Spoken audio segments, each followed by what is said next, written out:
გამოსახლებასთან დაკავშირებით აღსრულების დოკუმენტი დღეს კიდევ ერთ იპოთეკარს ზიამზე ხარაზის ოჯახს მიუვიდა. ზიასახლისის განცხადებით მან გასულ წელს კონკრეტული პირისგან $6,000 ისესხა, რომლის გადახდაც მეუღლის გარდაცვალების გამო დაუგვიანდა. გამოსახლების შესაჩერებლად იამზე ხარაზის ოჯახი მზად არის გრიგოლ გურგენიძეს თანხა გადაუხადოს. ითხოვდა ყველაფულს ერთად, მე ყველაფული ერთად, რა თქმა უნდა, ვერ გადავიხადე და როცა ნახე ფული, ვიშოვე და ფული ხელში დავიჭირე, უკვე მოლაპარაკებაზე არ მოდის. მე ჩემი თანხა მისაცემი მაქვს $7,800 საახსრულებლოში ჯარიმა $150 და თუ ადვოკატის ფულსაც გადავიხდი, რა თქმა უნდა და გადავიხდი $300. მე მზად ვარ ყველა თანხა გადავიხადო. პიროვნება, რომლისგანაც ოჯახს თანხა ჰქონდა ნასესხები, დღეს სახლის დაცვას კატეგორიულად მოითხოვდა. გრიგოლ გურგენიძე აცხადებდა, რომ მან ოჯახი არაერთხელ გააფრთხილა და ბინის დაგირავებაც შესთავაზა. გადაუხადე $6,000, თვეში 4.5% უნდა გადაეხადა ჩემთვის.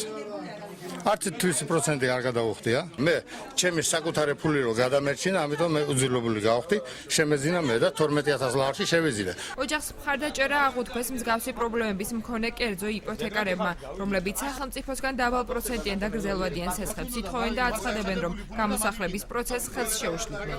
როგორც ყველა ოჯახთან, ამ ოჯახსაც დაუდგებით გვერდში რომ არ გამოსახლდეს და ვითხოვთ დაბალ პროცენტიან კრედიტს. ყველა ჩვენთაგანი ვინც აქ არის ასეთ სიტუაციაში.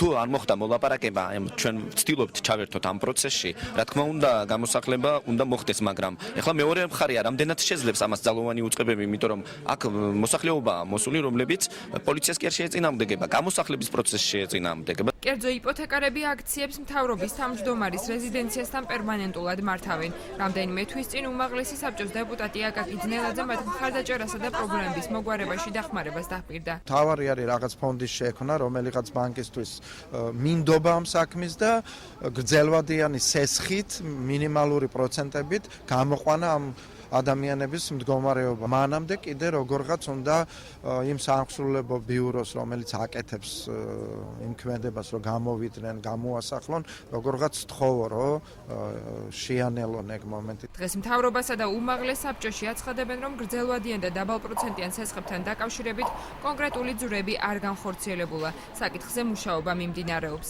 დღევანდელი გამოსახლება კი თანხის გადახდის პირობით მარტის ბოლომდე გადაიდო.